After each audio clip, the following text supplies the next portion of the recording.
होमज्ञानतिमिरान्धस्य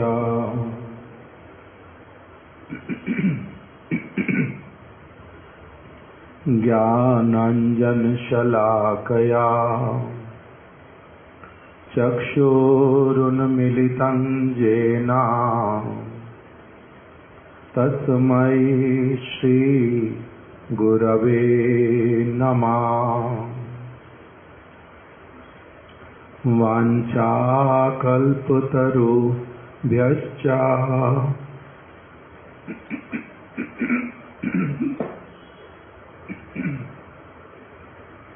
कृपा सिन्धुभ्य एव च पतितानां पावनेभ्यो वैष्णवेभ्यो नमो नमः। जय श्री रूप श्री सनातन भट्ट रघुनाथ श्री जीव गोपाल भट्ट दास रघुनाथ। हे साईं गोसाई करी चरणा वंदन जहाँ हैते विघ्न नाश अभीष्ट पुराण। नमो महावदन्याय कृष्णा प्रेम प्रदायते कृष्णाय कृष्ण चैतन्य नामिने गौरात्विषे नमः। श्री कृष्ण चैतन्य प्रभु नित्यानंद श्री अद्वैत गदाधर शिवासादि गौर भक्त वृंद। हरे कृष्णा कृष्णा कृष्णा हरे हरे, हरे राम राम राम हरे हरे।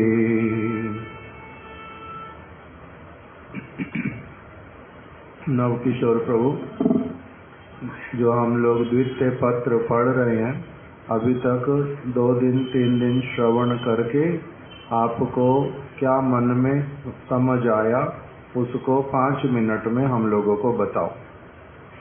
दूसरा वाला उनको माइक दो, वासुदेव प्रभु।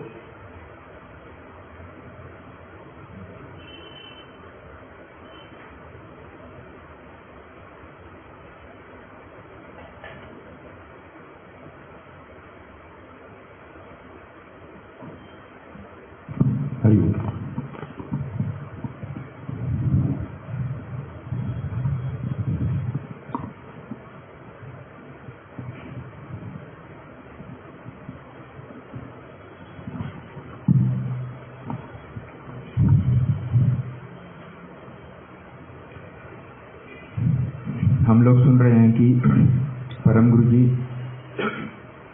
अपने किसी आश्रित को कह रहे हैं कि वो गले का खराबी नहीं है, कुछ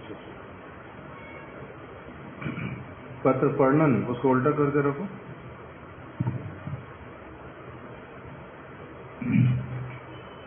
जब भी कोई भजन प्रारंभ करता है तो माया के जो अनुचर गण हैं वो उसमें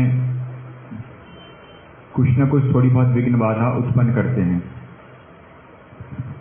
किंतु जो निष्कपट होकर के सिंसियर होकर के जो साधन करते हैं, भजन करेंगे, तो उसके द्वारा जो माया के जो ये अनुचर गण जो उसको बाधा उत्पन्न करते हैं, इससे उस भक्त की लेश मात्र भी हानि नहीं होती। साधन करने से या फिर कुछ और? अगर निष्कपट रूप से साधन करेंगे ना तो फिर निष्कपट रूप से साधन करने से नहीं होता, उससे पहले क्या चाहिए?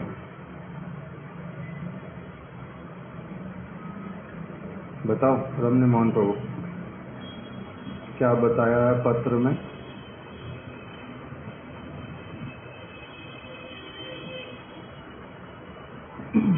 यही कि माया का जो भजन प्रारंभ करना, जो प्रारंभ जब करते हैं तो प्रारंभिक अवस्था में माया का अनुचरगण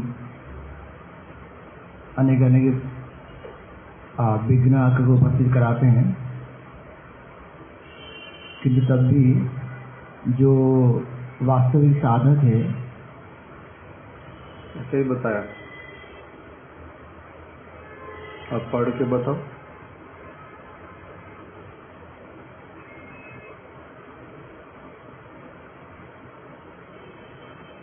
प्रारंभ से पढ़ो।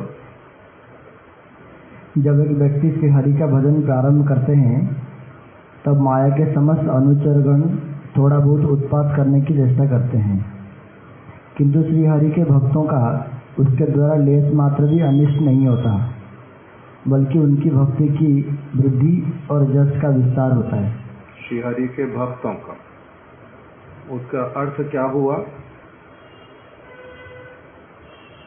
अच्छे से साधन भजन करने वाला, ठीक रूप से जो भजन करते हैं, अपने से बतलाया था। श्री हरि के भक्त शरणागत होंगे। पहले शरणागत व्यक्ति का श्लोक सुना था, दैवी ऐशा गुणमयी मम माया दुरत्तया माम एवा जे प्रपद्यन्ते माया में ताम तरंती ते।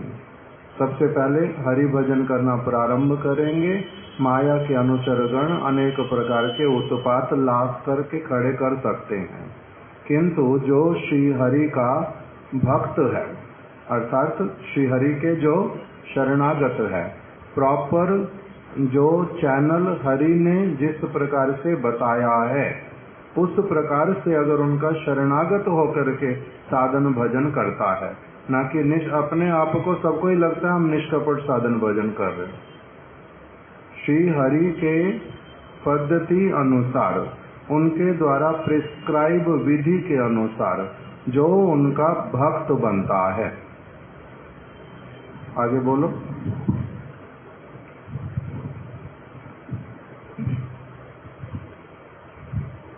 तो फिर इसमें दूसरा बताया कि उसमें उसका लेश मात्र भी अनिष्ट नहीं होगा और उसके यश की वृद्धि ही होगी।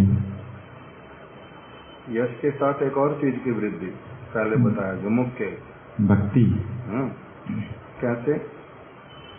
जब कोई माया के अनुचर गण आकर के एक व्यक्ति की भक्ति में उत्पात खड़ा करते हैं, तब भक्त का उसके द्वारा कुछ भी अनिष्ट नहीं होता, लेश मात्र भी अनिष्ट नहीं होता।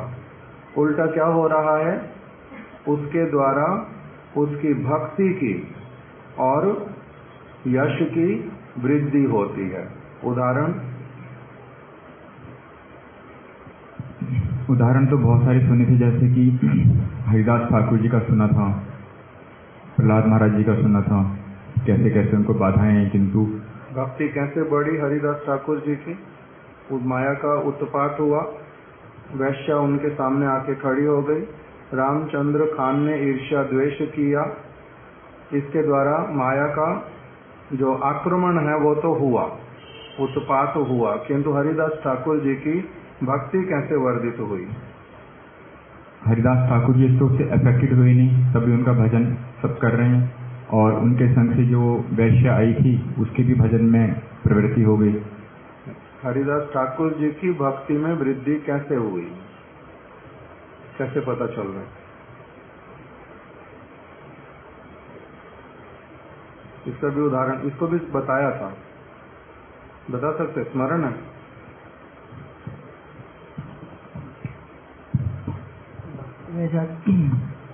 कि उन्होंने भजन में किसी भी प्रकार का उनका बाधा विघ्न नहीं होकर के भजन का जो इंटेंसिटी है कम होने के बजाय अधिक हो गया, और उन्होंने फिर कैसे हो गया अधिक? वो तो करते 3 लाख हरि नाम थे, सब समय उसी में ही निविष्ट रहते थे, तो वृद्धि कैसे हुई?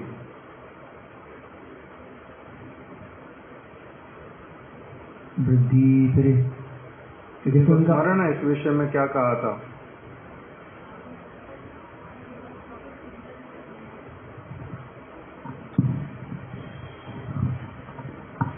जब ऐसा जैसे लक्षहीरा आई, जब लक्षहीरा आई और उनके प्रति जब लक्षहीरा आई और जब कई प्रकार के आपने बोला कि अपने अंग प्रत्यंग को दिखाकर उनके सामने ऐसे करके वो उनको मोहित करने का प्रयास कर रही है, तो उनके मन में चिंता हुई, हे भगवान अभी भी ऐसा कुछ रह गया कि जो मेरे को इतना माया मेरे को अभी भी इतना परेशान कर रही है, ऐसा मेरे भजन में क्या कमी रह गई जो मेरे को ऐसा देखना पड़ रहा है। समझ आया? तो और कंसंट्रेट होकर करवाना कि इस समय उनके मन में उल्टा क्या विचार आया कि हे प्रभु, हे श्री कृष्ण, ये वाली अवस्थाएं अभी भी मेरे समक्ष आकर के उपस्थित हो रही हैं, मैं किस प्रकार से क्या करूं और ये कब तक ये सब कुछ उत्पात जो है मेरे जीवन में आते रहेंगे,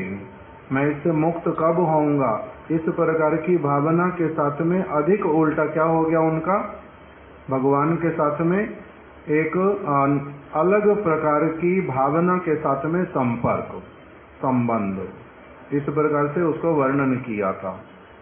दूसरा उदाहरण दो।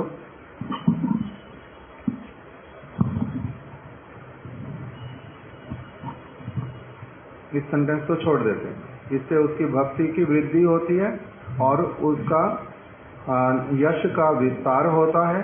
हरिदास ठाकुर के यश का विस्तार कैसे हो गया? इस घटना से कि वैश्य ही जो है वो क्या बन गई, परम भक्त बन गई, सर्वत्र ख्याति हुई, बड़ी श्रेष्ठ वैष्णव बनी। हरिदास ठाकुर की महिमा ही इसमें प्रकटित हुई। यदि वो नहीं आती तब उस तरह से नहीं पता चलता। इसके लिए उदाहरण क्या देकर के रखा चैतन्य चरितामृत में? चिंतामणि को कब तक कोई नहीं पहचानता, चिंतामणि तो पड़ी रहती है, उसको देखने से भी कोई नहीं पहचानता कि ये चिंतामणि है, किंतु जब उसके संपर्क में लोहा आकर के अपने आप सोना बन जाता है, कोइंसिडेंस होता है, भगवान की इच्छा से ऐसा होता है। जिस समय किसी चिंतामणि के संपर्क में लोहा जो है अपनी आप सोना बन जाता है, उसको देखने के साथ ही साथ में एकदम व्यक्ति क्या कहता है, ये क्या है? चिंतामणि। जब तक चिंतामणि के साथ में लोहा आकर के अपने आप सोना नहीं बनता, तब तक जैसे चिंतामणि को कोई नहीं पहचानता, उसी प्रकार से जब तक चिंतामणि स्वरूप भगवद भक्त के संग में इस प्रकार के लक्ष्य हीरा जैसे अथवा जगाई मदाई जैसे व्यक्ति आकर के, अथवा रामचंद्र खान जैसे विद्वेषी आकर के, रामचंद्र पुरी जैसे व्यक्ति महाप्रभु के पास आकर के, जब तक वो अपने उनके संपर्क में नहीं आते, तब तक जो हरिदास ठाकुर हुए या फिर और भक्तों का जो नाम आया वो चिंतामणि है, उस वस्तु को समझ नहीं पाते। तो ये बाद में प्रकटित होता है। तो इसी से क्या हुआ, उनका माया के अनुचरगण यदि उत्पात करते हैं तो उसके द्वारा वो श्री हरि के भक्तों का लेश मात्र भी अनिष्ट नहीं कर पाते। उसके विपरीत उल्टा उसके द्वारा भक्त की भक्ति की और भक्त के यश की वृद्धि होती है। इससे आगे इसके आगे बताया था कि जो भगवान कौन है, भगवान परम सत्य वस्तु हैं और भगवान सारी शक्तियों के उद्गम स्रोत हैं। तो जो भगवान के साथ में भगवान की इच्छा के अनुरूप चलता है, एक स्वार्थ पर होकर के, तो जो भगवान अनंत शक्तियों के उद्गम स्रोत है, तो जो माया है वो भगवान की ही एक जड़ शक्ति है। तो जो भगवान के साथ इच्छा से इच्छा मिलाकर चलेगा, तो भगवान की जो जड़ शक्ति है वो फिर किस प्रकार से उसको बाधा पहुंचाएगी? क्या उसको कुछ भी असुविधा कर भी सकती है? नहीं, फिर नहीं कर सकती। एक स्वार्थपर होने का अर्थ क्या किया था? बताया कि भगवान सर्वशक्तिमान है, भगवान सारी शक्तियों के उद्गम स्रोत हैं, उन्हीं की ही तो जो सबसे निकृष्ट शक्ति माया, वो किस प्रकार से हरि के भक्त का अनिष्ट कर सकती है, वो सोच भी नहीं सकती। उसके लिए इस प्रकार का दुस्साहस करना संभवपर नहीं है। वो कैसे कर सकती है इस प्रकार का कार्य? क्यों? क्योंकि वो तो स्वयं ही बहुत निकृष्ट, वो दुस्साहस नहीं कर सकती। उसके लिए बताया कि कैसे भक्तों का वो कुछ नहीं कर पाती है। ऐसे भक्त जो भगवान के साथ एक स्वार्थ पर होकर चलते हैं। एक स्वार्थ पर होकर चलने का अर्थ जो है उसको संक्षेप में बताओ कि क्या किया था। एक स्वार्थ पर का अर्थ था कि जो वो चाहते हैं, जो इनकी इच्छा है, उनकी इच्छा के अनुरूप चलना, उनकी इच्छा के अनुरूप चलना, उन्हीं की इच्छा में अपनी समस्त इच्छाओं को मिला देना, अपनी कोई स्वतंत्र इच्छा नहीं रखना। उनकी इच्छा को अगर मैं जानता ही नहीं, सुनता ही नहीं, तो फिर क्या करूंगा? अपनी इच्छा के अनुरूप चलूंगा ही चलूंगा। तब फिर क्या होगा? माया के जो अनुचर गण वो मेरे लिए अधिक अधिक उत्पात करेंगे ही करेंगे। आगे बताओ। इसके आगे सुना था कि जो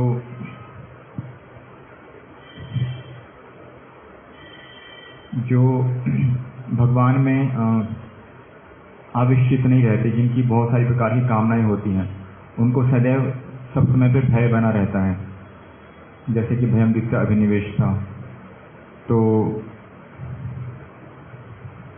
भगवान से पृथक रहने की, जो जितने परिमाण में भगवान से पृथक रहता है, अर्थात उनके विचार के अनुसार जितना नहीं चलता है, उतने परिमाण में उसको दुख, उसी को शोक, उसी को भय जो है वो रहता ही रहता है।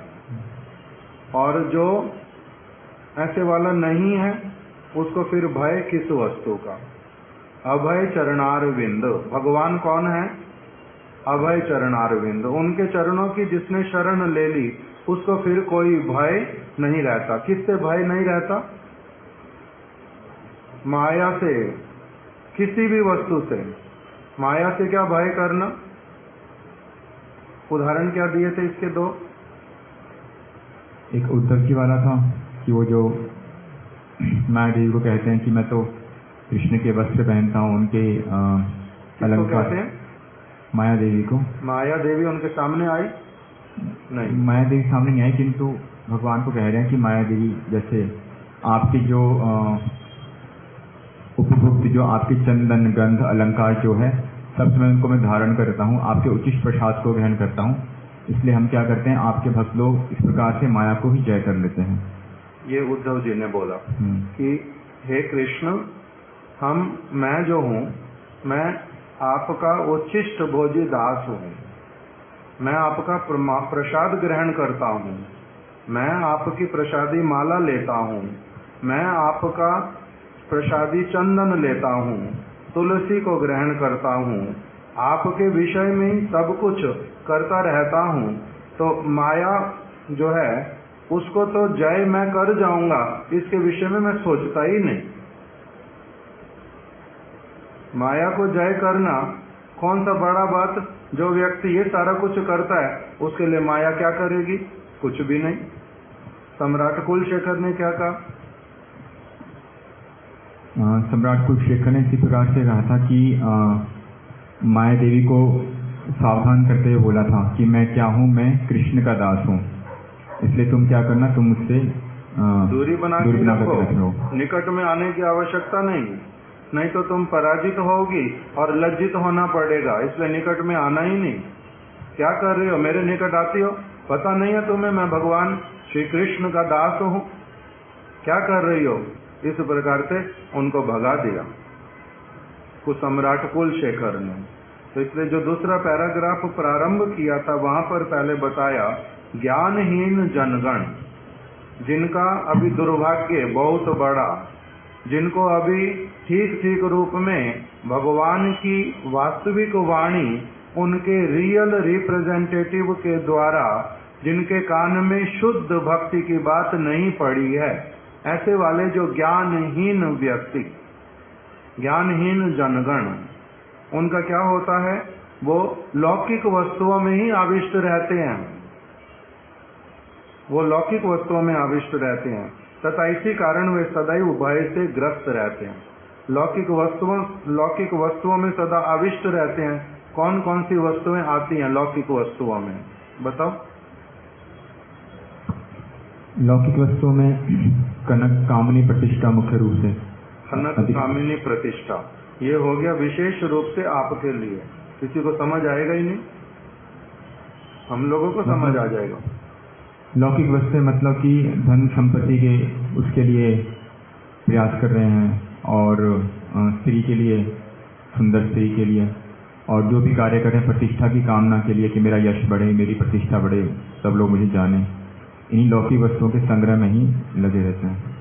मैं बहुत बड़ा विद्वान बनूं, मैं बहुत बड़ा धनी बनूं, मेरे पास घर बहुत बड़ा होना चाहिए, मेरे नौकर चाकर हजारों होने चाहिए, मेरे को मेरा शरीर इस प्रकार का सुंदर और इस प्रकार का बलशाली होना चाहिए कि जिसको कभी भी नाश ना हो, सभी लोग मेरी बात मानने वाले होने चाहिए।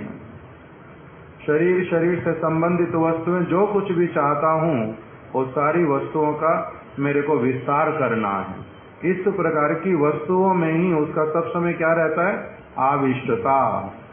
इससे ऊपर नहीं उठ पाता, इन्हीं वस्तुओं को ही सबसे अधिक गुरुत्व देता है। तो ज्ञानहीन जनगण, इनका सब समय के लिए क्या होता है, लौकिक वस्तुओं में ही आविष्टता रहता है। फिर हमने आगे सुना था इसी वस्तु को कि जो व्यक्ति वास्तविक रूप में शुद्ध भक्त नहीं बन पाता, वो क्या करता रहता है, इन्हीं वस्तुओं के बीच में ही अटकता रहता है। भले ही वो दीक्षा ले ले, हरि नाम ले ले, भले ही वो आश्रम में भी आ जाए, भले ही वो सन्यासी भी क्यों ना हो जाए, किंतु यदि गृहस्थ में भी रहे, किसी भी प्रकार से क्यों ना रहे, किंतु लौकिक वस्तुओं से आविष्टता नहीं जाती। किसकी नहीं जाती लौकिक वस्तुओं से आविष्टता? जो ज्ञानहीन जनगण, जिनको अभी ऐसे गुरुपाद पद्म की प्राप्ति नहीं हुई, ऐसे वैष्णव का संग नहीं हुआ, जो इनके कान में वास्तविक रूप में शुद्ध जो बलशाली हरि कथा को बोल करके इनके हृदय को पवित्र कर पाए। इनका सौभाग्य हुआ नहीं, इसलिए ये कैसे रह गए, अज्ञान से ग्रस्त। अज्ञान से ग्रस्त रहने के कारण चाहे कहीं पर भी किसी भी वेश में कोई कुछ भी क्यों ना करता रहे, किंतु वो क्या करता है, लौकिक वस्तुओं में ही आविष्ट रहता है। किंतु फिर क्या बताया था आगे, शुद्ध भक्तगण अथवा बुद्धिमान व्यक्ति क्या जानते हैं कि समस्त वस्तुओं के नियंत्रण करता श्री कृष्ण हैं। अतएव श्री कृष्ण के अनुगत जनों में भय का कोई कारण रह ही नहीं सकता। किसमें भय रहेगा, जो ज्ञानहीन जनगण है उनमें भय रहेगा। वो शरणागत नहीं है, वो अभी अज्ञान में पड़े हुए उसी में आविष्ट हैं। जितने परिमाण में, ये वाला हो गया, जितने परिमाण में जीव में कृष्ण से पृथक रहने का विचार रहता है, इसका अर्थ क्या हुआ, कृष्ण से पृथक रहने का विचार रहता है। कल सुना था तो माइक दोस्तों,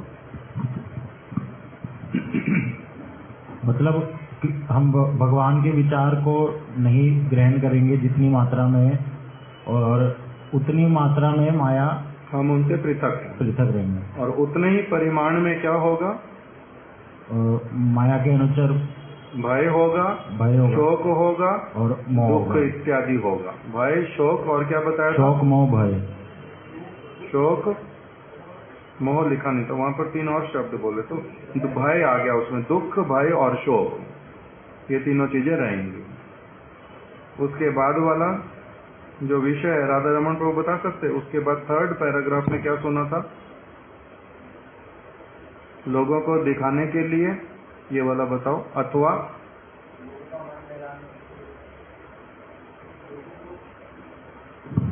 लोगों को दिखाने के लिए और उनका मन बहलाने के लिए, उनका नहीं अपना मन बहलाने के लिए हम ऐसी क्रियाएं करते हैं, ऐसी प्रतीत करते हैं, मतलब उनको दिखाने के लिए, जिससे इसमें था लोगों को दिखाने के लिए अथवा अपने मन को बहलाने के लिए पालन किया जाने वाला धर्म अलग प्रकार का है और वास्तविक रूप में शुद्ध श्री हरि भक्ति एक अलग वस्तु है। यही सुना था, तो इसको बताओ ठीक से, कैसे सुना था, क्या उदाहरण दिए थे। लोगों को दिखाने के लिए अथवा अपने मन को बहलाने के लिए पालन किए जाने वाला धर्म भिन्न प्रकार का है एवं वास्तव श्री कृष्ण भजन अन्य प्रकार का है। इसमें तलवार वाला उदाहरण था कि जैसे तलवार मयान में रहती है, तो बताया था कि तलवार और मयान, अगर आप देखोगे दोनों में सबसे इम्पोर्टेंट क्या है, ऐसे तलवार और मयान एक दूसरे के लिए बने हैं, किंतु आगे दोनों में अगर ज्यादा मुख्य कौन है, अगर मयान नहीं होगी तो भी चलेगी, परंतु तलवार बिना मयान के भी रह सकती है। उसी तरीके से कि हम लोग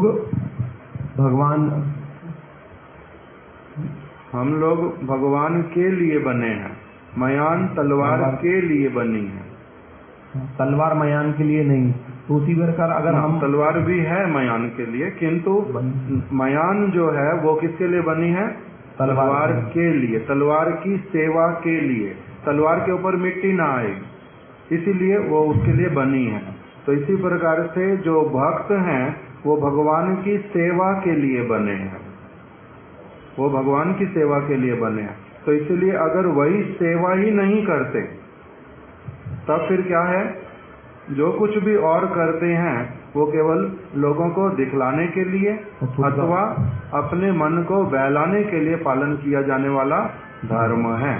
किंतु तलवार और मयान का क्या है, इसको बंगला भाषा में लिखा हुआ खापे खाप, अर्थात जैसे पूर्ण रूप में एक दूसरे के लिए बने हैं, उसी प्रकार से जब एक भक्त पूर्ण रूप में भगवान के लिए हो जाता है, इसके लिए क्या सेंटेंस बोला था यहाँ पत्र में, यदि तुम श्री कृष्ण के एक स्वार्थ, यदि तुम श्री कृष्ण के बन जाओगे तो श्री कृष्ण तुम्हारे बन जाएंगे। यदि तुम श्री कृष्ण के बन जाओगे तो श्री कृष्ण तुम्हारे बन जाएंगे। ये वाला हमने सुना था।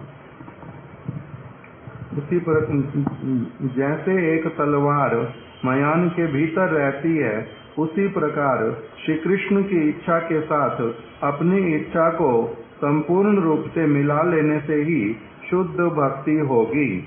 इस परम लक्ष्य की प्राप्ति के लिए ही हम लोग चेष्टा करेंगे। ये हमारा क्या है, परम लक्ष्य है। इस परम लक्ष्य को हम प्राप्त करना चाहते हैं, इसी के लिए हम चेष्टा करेंगे। क्या चेष्टा करेंगे कि हमारा इच्छा पूरी तरह से कैसे वाला हो जाए, जो भगवान का इच्छा है, उसी के अनुरूप हमारा सारा कुछ हो जाए। आप यदि श्री कृष्ण के बन जाओगे तो श्री कृष्ण आपके बन जाएंगे। यहाँ तक हमने कल श्रवण किया था। अभी इससे आगे अब इसमें कह रहे हैं, ध्यान रहे लोक परंपरा और कुल परंपरागत प्रचलित अति सामान्य धर्म के पालन का मोह आकर शुद्ध भक्ति से कदापि आपको विचलित ना कर पाए। ये ध्यान रखना चाहिए। लोक परंपरा और कुल परंपरा ये क्या होती है, कह रहे हैं बहुत बार क्या हो जाता है, लोक परंपरा और कुल परंपरागत जो प्रचलित अति सामान्य धर्म हैं, उसको पालन करने के लिए एक व्यक्ति क्या करता है, बहुत चेष्टा करता है, उसी में मोहित हो जाता है और जो शुद्ध भक्ति है उससे विचलित हो जाता है। इसका कोई उदाहरण दे सकते हैं? रमणी मोहन प्रभु के मन में आता, लोक परंपरा और कुल परंपरागत प्रचलित अति सामान्य धर्म के पालन का मोह। तो जैसे हम लोग जब घर में थे तो गांव में अन्य अन्य देवा देवियों का पूजा करते थे और कुछ कुछ नियम का भी ऐसे पालन करते थे जिससे कि भक्ति के साथ कोई भी लेना देना नहीं है। जैसे कुछ कुछ देवा देवी का कुछ कुछ रविवार या कुछ कुछ बार को कुछ देवी का व्रत करेंगे और कुछ कुछ इस प्रकार के तामसिक खाद्य खाएंगे देवी का नाम को लेकर के, तो जिससे कि भगवान के शुद्ध भक्ति के साथ कोई भी लेना देना, भगवान की सेवा के साथ कोई भी लेना देना नहीं है। सिर्फ कुल में लोगों ने जो बना दिए उसको फॉलो करेंगे या कुल में जो रीति के साथ जो पालन करे हुए आ रहे उसको फॉलो करते हैं और उसको धर्म मान लेते वो लोग। तो ये समझना है। इसलिए यदि एक व्यक्ति वास्तविक रूप में भगवान श्री हरि की शरण लेता है, भगवान श्री हरि का भक्त बनता है और जो साक्षात श्री कृष्ण से चली आ रही विशुद्ध गुरु परंपरा के माध्यम से उनका अनुगत होता है,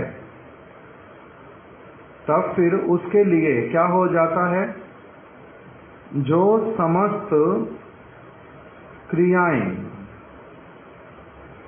इस गुरु परंपरा के द्वारा रिकमेंडेड, इसके द्वारा पालित अर्थात जिसका गुरु वर्ग पालन करते हैं, उन वस्तुओं को ही केवल वो अपने जीवन में पालन करेगा और जितनी समस्त वस्तुएं उसके अभ्यास में पहले से हैं उन सारी वस्तुओं को छोड़ने में किसी भी प्रकार का कोई भी द्विधा बोध नहीं करेगा, सब कुछ छोड़ने में।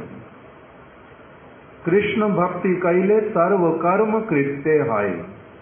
एक व्यक्ति ने जब भगवान श्री हरि का भजन करना प्रारंभ किया तो उसका अर्थ क्या हुआ कि उसका ये फर्म कन्विक्शन आ गया हृदय में कि अब कृष्ण की भक्ति करने से मेरा सब कुछ करना हो गया। वृक्ष की जड़ में जल दे दिया, वृक्ष का पूरा सेवा, पत्ते का भी, शाखाओं का भी, सभी वस्तुओं का अपने आप से हो गया। पेट में आहार दे दिया, उसके द्वारा सारी इंद्रियों को अपने आप से शक्ति मिल जाएगी।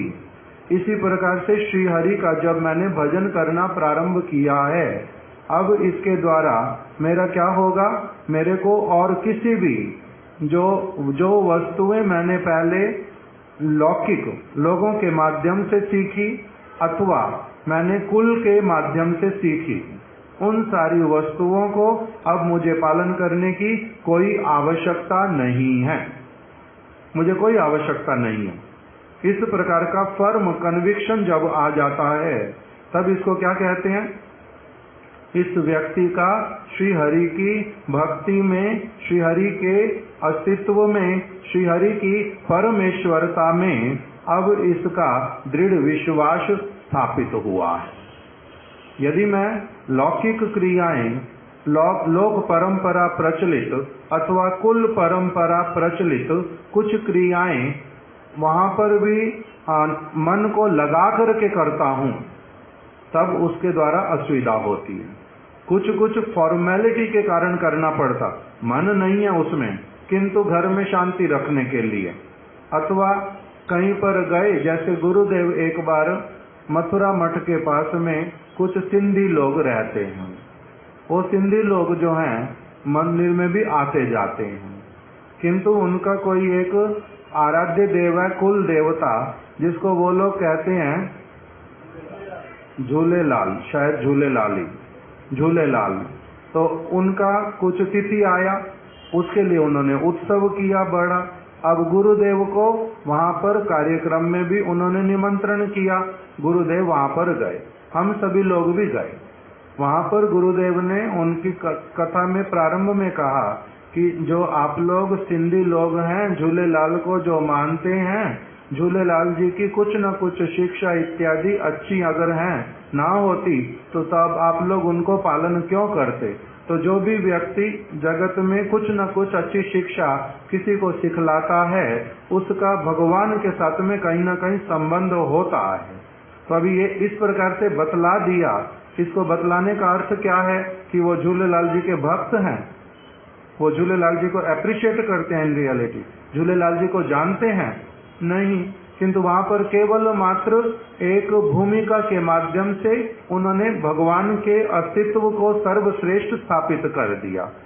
या फिर किसी स्थान पर क्या होता है कि जैसे महाप्रभु दक्षिण भारत में गए, वहां पर देवी का मंदिर भी बीच में आया, कार्तिकेय का मंदिर भी बीच में आया, हनुमान जी का मंदिर भी आया, और वहां पर सभी स्थानों पर ही महाप्रभु रुक करके प्रणाम इत्यादि भी किया।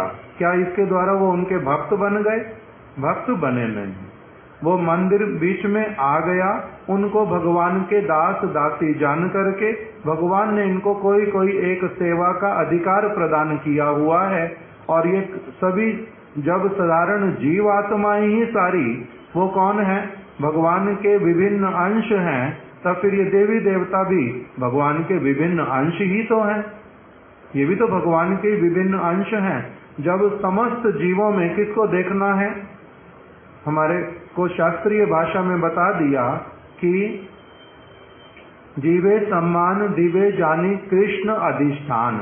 समस्त जीवों में भगवान श्री कृष्ण का अधिष्ठान है, सभी जीवों में भगवान श्री कृष्ण है। इस भावना के साथ में सभी जीवों का क्या करना? सम्मान करना, उनका कभी भी अनादर नहीं करना। तुम्हें भले ही अपने से कोई छोटा दिखाई दे, बड़ा दिखाई दे, किंतु सभी का अपना एक सम्मान होता है, आत्मसम्मान। उनको वो आत्मसम्मान देना, उसके अनुसार चलना। तो जब सबके लिए बताया गया तो उनके लिए नहीं है, इसीलिए उनका उसी प्रकार से सम्मान करते हुए चले। किंतु क्या इसके द्वारा महाप्रभु ने देवी की, कार्तिकेय की, हनुमान की, इनकी भक्ति को प्रवर्तित किया क्या? इसके लिए ये दिखाया कि तुम सभी लोग भी भगवान की भक्ति छोड़ के इनकी भक्ति करो, ऐसे वाला तो सिखाया नहीं। वो परिस्थितिवश मार्ग में आ गया कोई स्थान, उसको अपना आदर करते हुए आगे अपना बढ़ गए। किंतु उनके आराध्य देव कौन है? उन्होंने भक्ति किसकी की सब समय, उपदेश किसके लिए किया सब समय, उस वस्तु को देखना पड़ता है। तो अब ये महाप्रभु का भी ऐसा वाला हुआ। तो इस प्रकार से, और शास्त्र में क्या बता दिया? सरल रूप में बताया कि जब एक व्यक्ति का दीक्षा होता है, दिव्य ज्ञान यतो दद्यात कुर्यात पापस्य संशयम, जब एक व्यक्ति को दिव्य ज्ञान की प्राप्ति होती है तब उसके लिए क्या नियम हो जाता है कि उसका बाकी जो सारा ज्ञान उसकी तरफ और ध्यान देना नहीं होता। महाराज जी हमारे सरल रूप में उदाहरण देते थे। एक कन्या का विवाह हुआ, विवाह होने से ही, कैसे विवाह हुआ? केवल पुरोहित ने मंत्र पढ़ दिया, मंत्र पढ़ने से ही विवाह हो गया। मंत्र के माध्यम से कन्या का अभी जो गोत्र है वो परिवर्तित हो गया, कन्या का जो अब सरनेम है वो परिवर्तित हो गया। अब कन्या के माता पिता के घर में यदि सूतक पातक इत्यादि लगता है, किसी बच्चे का जन्म हुआ तो सूतक लग जाएगा, किसी का मृत्यु हो गया तो पातक लग जाएगा। उसके माता पिता के परिवार में यदि किसी का सूतक हुआ, पातक हुआ, कुछ भी क्यों नहीं हुआ, अब इस कन्या को उसके लिए कोई चिंता की बात नहीं होती। किस लिए? क्योंकि इसका क्या हो गया है, अभी गोत्र परिवर्तन हो गया है, इसका तो गोत्र परिवर्तन हो गया।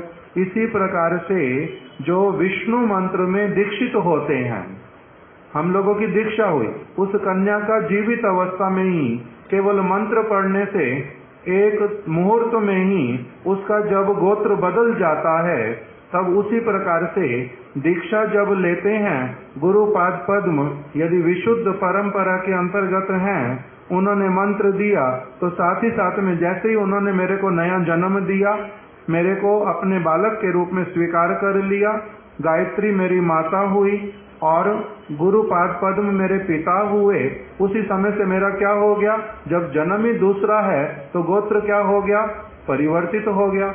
जब गोत्र ही परिवर्तित हो गया तो अब मेरा कर्तव्य अकर्तव्य ये सब भी तो परिवर्तित हो जाएगा। जैसे कन्या के लिए कर्तव्य अकर्तव्य अब बदल गए। पहले माता पिता की बात सुननी थी, अब किसकी सुननी है, अपने पति की सुननी है। पहले घर कौन सा था, माता पिता वाला, अब मेरा घर कौन सा है, मेरे पति वाला। बदल गया। तो जिस प्रकार से सारा कुछ, उसी प्रकार से अब मेरा सारा कुछ कौन है, मेरे गुरु पाद पद्म। अब उनकी जो विचारधारा, उसके अनुसार अगर मैं पूर्ण रूप में चलता हूँ तब तो मेरा क्या होगा, बड़ा मंगल होगा। मैं वास्तविक शिष्य कहलाऊंगा। जैसे वो स्त्री सती स्त्री कहलाती है, उसी प्रकार से मैं वास्तविक शिष्य कहलाऊंगा। और फिर मेरा जो दीक्षा ग्रहण करना, परंपरा के अंतर्गत आना, इसके द्वारा मेरे को क्या होगा, मेरा ये गुरु धारण करना सार्थक होगा। अन्यथा मैं यदि अपनी चीजें पुरानी वाली भी मेंटेन करके रखूंगा, उसके साथ साथ भी चलूंगा, वहां की भी सारी केयर करूंगा, यहाँ वाली चीजों की अवहेलना करूंगा, यहाँ पर मन नहीं दूंगा, तब मेरा क्या होगा, फिर गुरु धारण करना सार्थक नहीं होगा। मेरा गोत्र जो परिवर्तित हुआ वो नाम मात्र का हुआ, मैं रह गया पीछे वाला ही। तो इसलिए जो कुल परंपरा के अनुसार चीजें चली आ रही, लोक परंपरा के अनुसार चीजें चली आ रही, अब उसके लिए मेरे को, वो मेरे लिए क्या हो गया, उसके लिए इन्होंने यहाँ पर क्या शब्द बोल दिया, प्रचलित अति सामान्य धर्म। वो अब मेरे लिए बहुत सामान्य धर्म हो गया। जैसे कन्या के लिए प्रायोरिटी अब किस चीज की हो गई, मुख्य धर्म उसका क्या हुआ, जिस घर में है, जिस पति के साथ में है, उनके अनुरूप, उनकी जो विचारधारा, उसके अनुसार सारा कुछ करना जो है वो उसका क्या बन गया, मुख्य धर्म। और जो पहले अपने घर में करती थी वो सारा क्या हो गया, सामान्य वस्तु। उसी प्रकार से कह रहे लोक परंपरा और कुल परंपरागत प्रचलित अति सामान्य धर्म के पालन का मोह नहीं रखना। देवी की आराधना करना हमारे तो कुल परंपरा में चला आ रहा, नवरात्रि में हम लोग ये करते हैं और उस समय वो करते, इस समय ये करते, ये सारा कुछ जो है इसके प्रति मोह नहीं रखना। ओ हमारे घर में तो जब किसी का जन्म होता हम भगवान की सेवा नहीं करते, हम मंदिर में नहीं जाते, गुरुजी ने भले ही कह दिया किंतु नहीं हमारे यहाँ तो ऐसा नहीं चलता। तो ऐसे वाला विचार लेकर के कह रहे हैं अपनी हानि जो है वो नहीं उठाना। लोक परंपरा और कुल परंपरागत प्रचलित अति सामान्य धर्म के पालन का मोह जो है वो त्याग देना। भगवान श्री कृष्ण ने ही कहा, क्या कह करके, सर्वधर्मान परित्यज्य माम एकम शरणम व्रज, एकमात्र मेरी शरण ग्रहण करो। वर्ण और आश्रम के अंतर्गत जो सारे धर्म, उनको पूर्ण रूप में तिलांजलि दे दो। तब भी अब किसी किसी को भय लगता है, इतने समय से करते आ रहे, कोई असुविधा तो नहीं आ जाएगी, कोई देवता अप्रसन्न तो नहीं हो जाएगा। जब इस प्रकार का भय आता तो उसके लिए भगवान ने फिर से अभय देते हुए क्या कह दिया, अहम त्वाम सर्व पापेभ्यो मोक्षयिष्यामि। ऐसे तो पाप लगेगा ही नहीं, पाप लगने की कोई बात ही नहीं है, किंतु तब भी तुम्हारे मन में यदि इस प्रकार का कुछ जो है एक भय रहता है थोड़ा सा भी, उसके लिए मैं तुम्हें क्या कहता हूं, अहम त्वाम सर्व पापेभ्यो मोक्षयिष्यामि। भगवान ने अपने वक्षस्थल को स्पर्श करते हुए बड़े ही स्पष्ट रूप में एकदम से प्रतिज्ञा करते हुए अर्जुन को क्या कह दिया, अहम त्वाम सर्व पापेभ्यो मोक्षयिष्यामि। मैं तुम्हारी उन समस्त पापों से पूर्ण रूप में रक्षा करूंगा, तुम्हें मुक्त कर दूंगा, उससे कुछ नहीं होगा तुम्हारा। मां शुचा, लेश मात्र भी चिंता मत करो।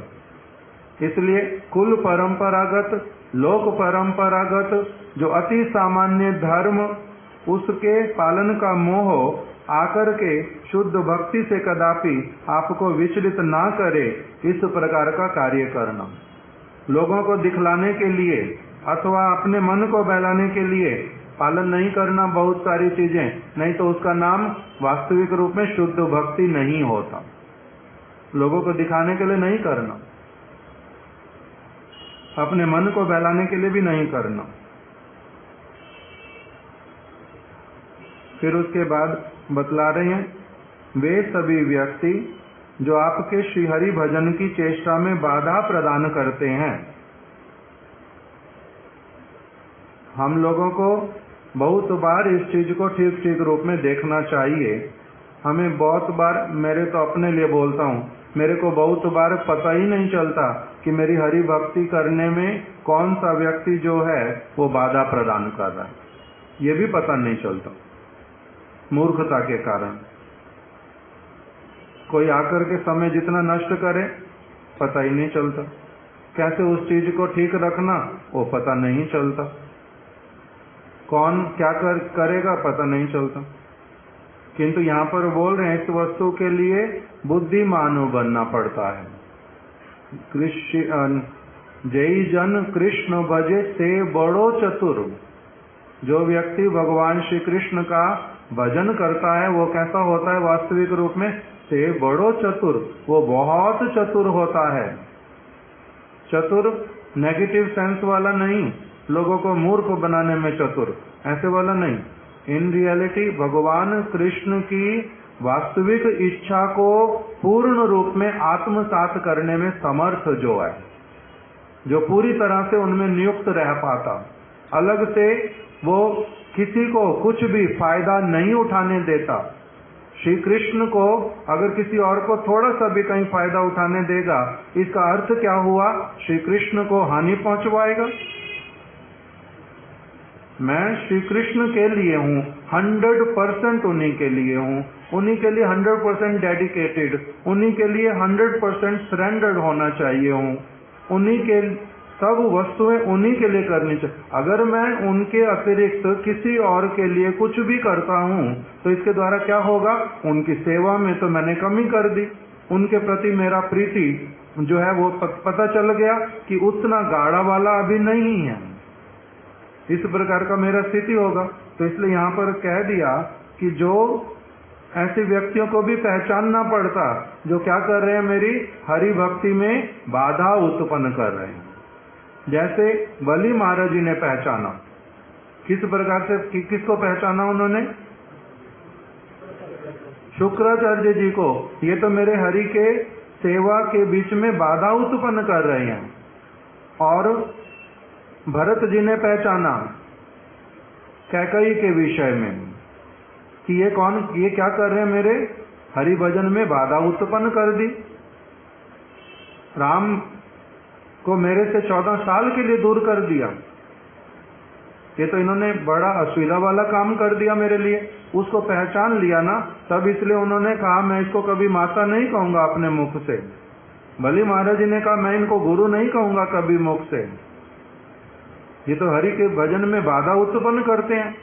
मीराबाई ने कहा मैं इनके साथ में अपने परिवार के लोग मेरे से बड़ा स्नेह क्यों ना करते हो, भले ही सारी चीजें मेरे लिए लुटाने के लिए प्रस्तुत हैं, किंतु हरि का भजन नहीं करते, मेरे को उल्टा उनसे दूर करके अपनी और कुछ खींचना चाहते हैं। मैं तो इनके साथ नहीं रहूंगी। क्यों? ये तो मेरे हरि भजन में बाधा उत्पन्न करने वाले हैं। तो इसलिए उस समय उन्होंने क्या किया?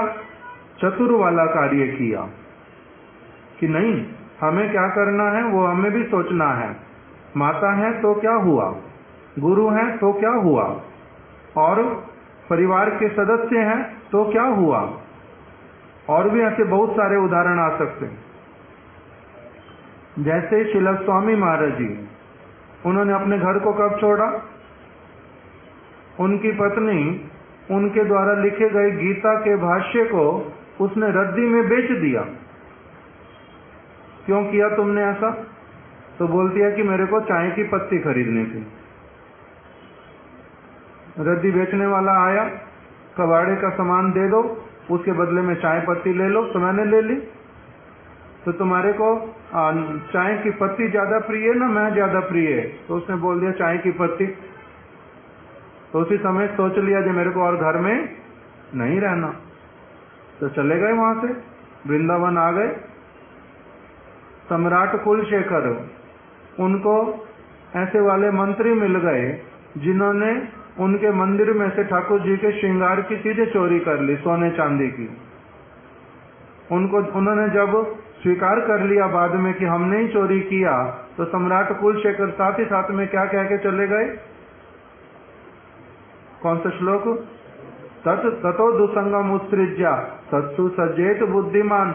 असत व्यक्ति के साथ में रहना नहीं चाहिए, उनका संपूर्ण रूप में त्याग करना चाहिए। मैं साधु संग में जा रहा हूं, मैं वहीं रहूंगा।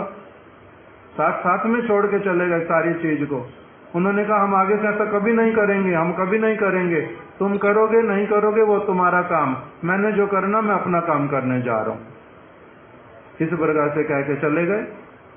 तो अभी इसी प्रकार से यहाँ पर क्या बोल रहे हैं कि जो हम लोगों को इस चीज को पहचानना सीखना पड़ेगा। हमारे परम गुरुदेव ने भी एक प्रबंध लिखा, वैष्णव चिन्हिते हवे। वैष्णव को पहचानना सीखना पड़ेगा। ये मेरी भक्ति में सहायता करके मेरे को हरि के साथ में और अधिक जोड़ने वाले, ना कि मेरे को थोड़ा बहुत जो मैं जुड़ता हूँ उससे भी मेरे को अलग करके किसी और काम में लगाने वाले। इस वस्तु को विचार करना पड़ता, तब फिर उसके द्वारा होता है जो मेरे को उस ओर आगे लेकर के जाएगा वो मेरा बंधु, जो मेरे को वहां से अलग करके रखता है, किसी भी आकार में क्यों ना हो, किसी भी संबंध से क्यों ना हो, माता पिता भाई बंधु गुरु जो कुछ भी क्यों ना हो, यदि वो मुझे अलग करता है तब वो मेरा क्या हो गया? शत्रु। वो तो मेरे को सहायता नहीं कर रहा, उल्टा। कौन सा वही श्लोक में क्या बताया? नाग समुपेत मृत्युम नामोचयेत समुपेत मृत्युम। जो मृत्यु का अर्थ क्या है? समुपेत मृत्यु, मेरे सामने जो मेरी मृत्यु खड़ी, अर्थात मेरे सामने जो संसार है, मोह है, आसक्ति है और सारी चीजें हैं, जो मेरे को उससे अलग करके भगवान की ओर नहीं लेकर के जा सकता, उसको क्या कहते? पिता न सस्यात्, गुरु न सस्यात्, जननी न सस्यात्, स्वजनो न सस्यात्, दैवम न सस्यात्। वो देवता भी देवता नहीं है, वो भगवान भी भगवान नहीं है। जो मेरे को क्या करे? मेरे को इस संसार वाली चीजों से अलग हटा करके जो अपराकृत भगवान वाली वस्तु उस ओर ना ले जाए।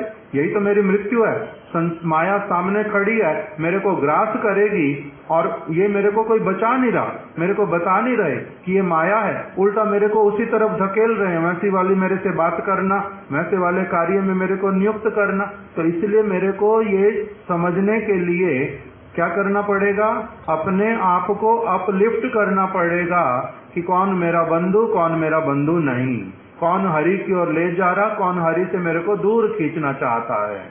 तो इसी बात को यहाँ पर बताया कि वे सभी व्यक्ति जो आपके श्री हरि भजन में, हरि भजन की चेष्टा में बाधा प्रदान करते हैं, उनके चरित्र और जीवन का आप पुंखानुपुंख रूप में विश्लेषण पूर्वक अनुसंधान करने पर यह जान पाएंगे कि उनका जीवन श्री कृष्ण से विमुख विषयों को उद्देश्य करके ही परिचालित हो रहा है। कह रहे ऐसे व्यक्ति जो हरि भजन की चेष्टा में बाधा प्रदान करते हैं, तुम अगर शांति पूर्वक बैठोगे, उस व्यक्ति के चरित्र के विषय में सोचोगे, उसका चरित्र कैसा, क्या क्या क्रिया करता है, पुंखानुपुंख अगर उसका जो जीवन, उसकी क्रियाएं, उसकी वाणी, उसका यदि तुम ठीक ठीक रूप में विश्लेषण करोगे, सूक्ष्म रूप में उसको समझने के लिए कुछ समय दोगे। क्या ये सबके लिए करना चाहिए?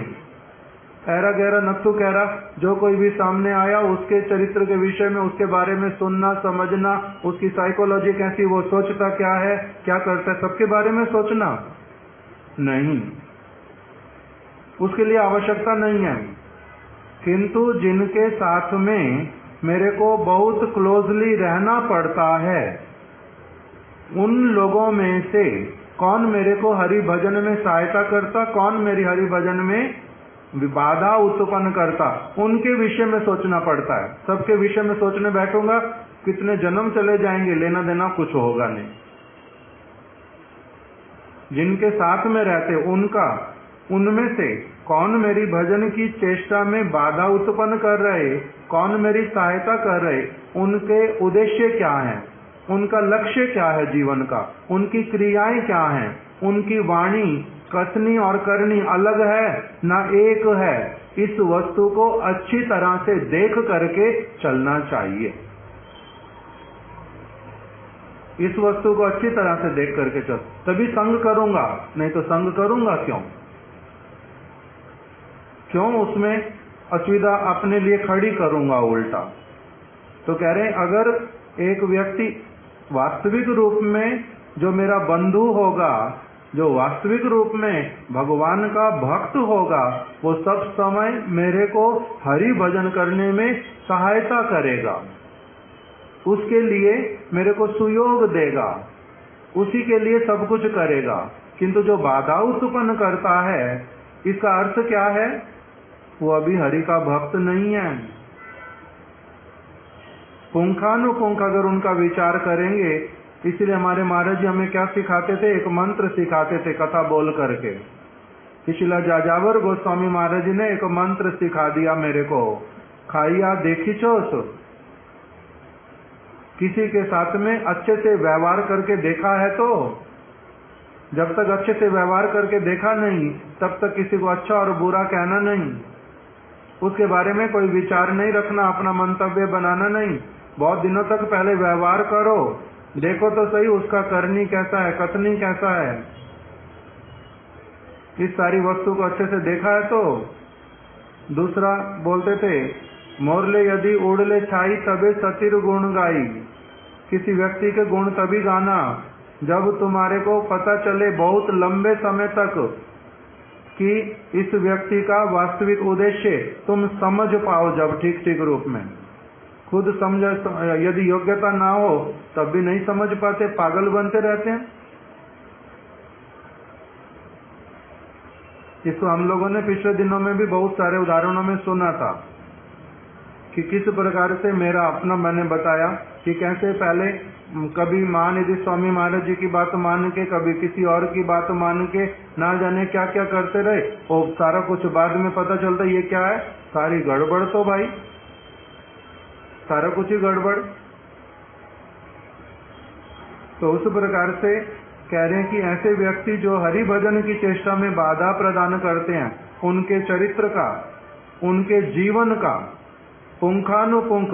अब घर में रहते हैं, माता के चरित्र को तो जानते हैं ना, माता को तो पहचान जाते 20 साल में, 22 साल में, 25 साल में नहीं, कुछ कुछ तो अंततः समझ लेते ना। वो फिर हरि भजन में बाधा उत्पन्न कर रही हैं ना हरि भजन में सहायता कर रही हैं, ये पता चलने में कोई बहुत ज्यादा समय लगेगा। किंतु अगर मैं आंखें बंद करके रहूंगा और पागल जैसा ही रहूंगा कि नहीं नहीं ये भी कुछ कहती हैं, इनके मन के अनुसार भी कुछ कुछ करता हूँ, कुछ कुछ गुरुजी से भी सुनता हूँ, कुछ कुछ उसके अनुसार भी करूंगा, तो इसका मतलब क्या है, अभी मेरे को पूरी तरह से ज्ञान की प्राप्ति नहीं हुई है, मैं भी ज्ञानहीन जन के अंतर्गत हूँ अभी। इसलिए जिसके भी साथ में रहना पड़ता, जिनके साथ में ही हृदय के साथ में जो सब कुछ करना पड़ता, उन व्यक्तियों के विषय में कह रहे हैं, उनके जीवन का पुंखानुपुंख क्या करना, विश्लेषण। पुंखानुपुंख क्या होता है, जैसे रुई को जो एकदम से इकट्ठी हो जाती है, रुई पानी पड़ गया अथवा बहुत पुराना हो गया गद्दा, उस गद्दे में से रुई को निकाल करके उसकी धुनाई करते हैं मशीन में। धुनाई करने पर उसका एक एक कण अलग कर देते हैं, वो पूरी तरह से उड़ता है, बहुत हल्का हो जाता। जैसा जन्म लिया था रुई ने, उसी प्रकार का जब हो जाता है, उसमें से सारा कुछ एकदम से पूरा ऊपर नीचे आगे पीछे ये करके वो करके सारा जब देख लिया, तब उसमें से जो निकलता है, इसको कहते हैं पुंखानुपुंख विचार करना। इन्होंने इस समय ये कार्य किया था, उन्होंने उस समय वो कार्य किया था, इन्होंने ये कहा था, उन्होंने वो कहा था, उस समय पकड़े गए थे, झूठ बोला था, उस समय ये सारा कुछ स्वभाव कैसा, इसको कहते हैं पुंखानुपुंख विचार करना। तो कह रहे हैं ऐसे वाले व्यक्ति जो तुम्हारे हरि भजन में बाधा उत्पन्न करते हैं, अगर तुम उनके जीवन का पुंखानुपुंख, उनके चरित्र का, साधु चरित्र है या नहीं है, साधक चरित्र है या नहीं है, अभी वास्तविक रूप में सज्जन व्यक्ति वाला चरित्र भी है या नहीं है, इस सारी वस्तु का जब तक पुंखानुपुंख विचार नहीं करते तब तक नहीं पता चलता। हम लोग बहुत सारी चीजों को अपनी अज्ञानता के कारण भी इग्नोर करते हैं, देख करके भी नहीं देखते। बार बार मैं इस बात को अपने लिए अनुभव करता हूँ कि मैं बहुत अंधा, बहुत मूर्ख, बहुत सारी चीजें होती रहती, और कितने कितने सालों के बाद मेरे को कोई बोल भी गया तब भी मेरे को पता ही नहीं चलता। कितने सालों के बाद में जाकर के वो बात फिर सच में समझ, दिमाग में थोड़ा सा वो सच ही बोलता था तो उसने ठीक बताया था, कितना जल्दी उसने पकड़ लिया था, मेरे को कुछ पता ही नहीं चला था। उस प्रकार का सब समय होता रहता है। क्यों? क्योंकि हम लोग देख करके भी नहीं देखते। उल्लू के ना दिखाई देनो सूर्य रो किरण, उल्लू को जैसे सूर्य की किरणें नहीं दिखाई देती, इसी तरह से मेरे को बहुत लंबे लंबे समय तक भगवान श्री कृष्ण हरि नाम भी कर रहा हूँ, मंदिर में भी रह रहा हूँ, सब कुछ कर रहा हूँ, किंतु बहुत दृढ़ता कि वही परमेश्वर है, वही सब कुछ है, वो इतना गहरे रूप में मन में विचार आता ही नहीं। कितने सालों तक गुरुदेव की कथाएं सुन ली, ब्रज के विषय में, ब्रज की गोपियों के विषय में, राधा रानी के विषय में, किंतु राधा रानी श्री कृष्ण की सर्वाधिक प्रिया हैं। कृष्ण उनके चरणों में वास्तविक रूप में नतमस्तक होते हैं, उनके वशीभूत रहते हैं। इसका गुरुत्व क्या है वो हृदय में बैठता ही नहीं, वो हृदय में बैठता नहीं। क्यों? क्योंकि अभी क्या है? अज्ञानता। वो वाली वस्तु को सूर्य के उदित होने पर ही सारे लोग उस सूर्य की किरणों को देख पाते, स्वीकार कर पाते, ये नहीं हो पाता। तो इसलिए यहाँ पर कह रहे हैं पुंखानुपुंख जब तक कोई किसी व्यक्ति के जीवन का, किसी के चरित्र का, जब तक, इसलिए महाभागवतों को समझने में भी हमारी भूल होती है, भगवान को समझने में भी भूल होती है, उनके द्वारा कहने पर भी, आचरण करके दिखलाने पर भी, पुनः पुनः कहने पर भी, मेरे बारे में तुम ऐसा नहीं सोचना, जैसे गुरुदेव बोलते हैं, मेरे बारे में नहीं सोचना कि मैं विदेश में निर्धन भारत से आया हूँ, मैं तुम्हारा धन लेने के लिए आया हूँ, मत सोचना। किंतु तब भी बहुत सारे लोग उससे ऊपर ही नहीं उठ पाते। मेरे पास जो सारा कुछ है, शिला माधव गोस्वामी महाराज जी कहते थे, सारा कुछ दिखलाई देता है मेरे पास है, किंतु मैं केवल मैनेजर, मालिक जो है वो भगवान है। किंतु लोग मान ही नहीं पाते। माधव महाराज जी का मठ है, माधव महाराज का मठ है, उनको सब समय ऐसा बोलते हैं। तो ये जो सारी वस्तुएं, जब मेरा यही समझना नहीं हो पाता ठीक ठीक रूप में, कितनी बार सुन लिया मैंने कि मेरी सारी इंद्रियां भगवान ने दी हैं, मेरा मन भगवान ने दिया है, मेरा आत्मा भगवान ने दिया है, मैं उनका नित्य दास हूँ, ये सारा मेरा उनके लिए है। किंतु सारा कुछ सुनने पर भी ये केवल मेरे लिए शब्द रह जाते, थियोरिटिकल रह जाता, वास्तविक रूप में उसकी एप्लीकेशन मेरे हृदय से वैसे वाला हो ही नहीं पाता। क्यों? क्योंकि पुंखानुपुंख मैंने विचार नहीं किया, अभी उसको धारण नहीं कर पाया। इसी प्रकार से अनेक लोगों के विषय में, अनेक सिद्धांतों के विषय में किसी किसी के साथ रहते रहते कितना एनर्जी, कितना समय दे देते। कोई एक माता है, वो अपने परिवार में पति पत्नी बालक हैं, दूसरा उनके साथ में परिवार रहता, उनके लिए बहुत कुछ अपना सब समय करती रहती, सारा दिन उसी में व्यस्त रहती, उसी के लिए हरि कथा छोड़ देती, उसके लिए गुरुदेव की सेवा छोड़ देती, सब कुछ छोड़ देती। 15 साल 20 साल के बाद में पता चला कि वो लोग सारे इसको नौकरानी समझ के सारा अपना काम करवाते रहते थे, इसकी सारी प्रॉपर्टी भी उल्टा अपने नाम पे छीन करके रख ली, बाद में इसको ठेंगा दिखा करके घर से निकाल दिया। इस प्रकार से अच्छा हुआ ना खराब हुआ? ये मूर्ख माता ना चतुर माता, मूर्ख निकली। तो इस प्रकार का मूर्ख भक्त नहीं होना चाहिए, भक्त को चतुर होना चाहिए। कहाँ पर मेरे को एनर्जी देनी, कितनी देनी, किसमें देनी, कौन मेरे को हरि की ओर ले जा रहा है, कौन हरि के ओर से उल्टा खींच रहा है मेरे को। इस वस्तु का कह रहे हैं, जो तुम्हारी हरि भजन की में बाधा उत्पन्न करता है, उसके जीवन का अगर पुंखानुपुंख, उसके चरित्र का पुंखानुपुंख विचार करोगे ना, तब तुम्हें अच्छी तरह से विश्लेषण करते हुए ये पता चल जाएगा कि ये वाले जो व्यक्ति हैं ये स्वयं भी कृष्ण से विमुख हैं, ये स्वयं भी अभी विषयों में पड़े हुए हैं।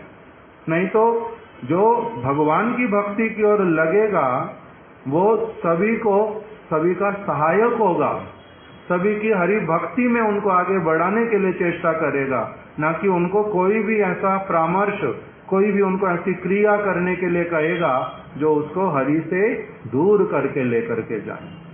तो कह रहे हैं इस वस्तु का जो व्यक्ति भजन मेरे हरि भजन की चेष्टा में बाधा प्रदान करता है, जो सभी व्यक्ति, वे सभी व्यक्ति जो आपके श्रीहरि भजन की चेष्टा में बाधा प्रदान करते हैं, उनके चरित्र और जीवन का यदि आप पुंखानुपुंख रूप से विश्लेषण करोगे, अनुसंधान करोगे, तब तुम जान पाओगे कि ऐसे वाले व्यक्तियों का जो जीवन है वो कृष्ण से विमुख विषयों को लेकर के है। वो कृष्ण से विमुख जो विषय हैं वो उसी में स्वयं भी पड़े हुए हैं, उसी विषयों को ही उद्देश्य करके उनका परिचालित हो रहा है जीवन। उनका उद्देश्य कोई बहुत महत्व उद्देश्य नहीं है कि उन्होंने भगवान के चरण कमलों में पहुंचना है, उन्होंने संपूर्ण रूप में गुरु पाद पद्म के वाणी के अनुरूप अपने जीवन का गठन करना है, ऐसे वाला तुम्हें नहीं दिखाई देगा। नहीं तो वो बाधा उत्पन्न करेंगे किसी के भजन में। बाधा उत्पन्न करने वाले व्यक्ति के जीवन में भी वो बाधा उत्पन्न नहीं करते। अमंगल करने वाले का भी कभी अमंगल करने के विषय में स्वप्न में भी नहीं सोचते, किंतु यदि कोई दिखलाई देता है, किसी का अमंगल करने की बात करते हैं, तो इसका अर्थ क्या है? उनका अपना जीवन ही जो है वो किस तरफ है? सांसारिक विषयों को लक्ष्य करके ही चल रहा है। उनका अपना शुद्ध जीवन जो होना चाहिए साधु का, वो वाला नहीं है। ऐसे एकांतिक मायाबद्ध जीवों का विचार शुद्ध भक्तों के चरित्र और विचारों के साथ किसी भी प्रकार से एक समान नहीं हो सकता। उनमें परस्पर भिन्नता रहना अवश्यम भावी है।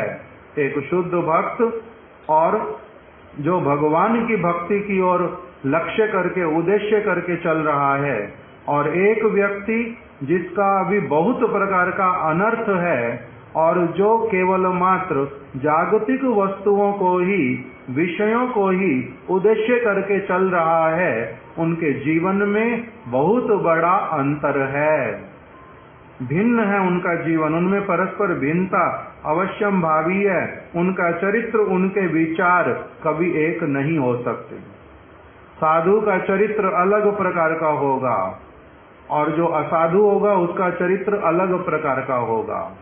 जो मुक्त महापुरुष होगा उसका चरित्र अलग प्रकार का होगा, विचार अलग होगा।